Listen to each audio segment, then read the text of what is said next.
How are you doing? I hope you are doing good. Welcome to my YouTube channel. In case you're new here, hi, my name is Claire and today I'll be showing you how to prepare chicken pasta. If you are new here, kindly subscribe down below and turn on the post notification bell so that you can be notified whenever I upload a new video.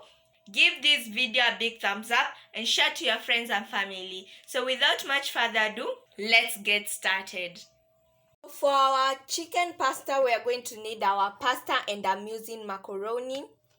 We'll need some chicken breast. I boiled my chicken in water which had salt and oil, and I boiled them for 20 minutes. We'll need some 1 medium-sized onions and 4 cloves of garlic, some green bell pepper, tomatoes, these are 2 small tomatoes, cooking oil, tomato paste, some ketchup, soy sauce, and for our spices we are going to need some 1 Royco cube, Royco mchuzi mix, Garam masala, garlic powder, coriander powder, and some salt to taste. So let us get started.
is finally ready. It didn't take long to prepare and it's so delicious. Definitely try this recipe out and I'm sure you're going to enjoy. Subscribe down below if you haven't. Give this video a big thumbs up and share to your friends and family. Stay tuned because I'll be posting more recipes and more pasta recipes because there are different types of pasta and I'm sure you're going to enjoy. I hope you enjoyed. I hope I'll see you next time. Bye guys.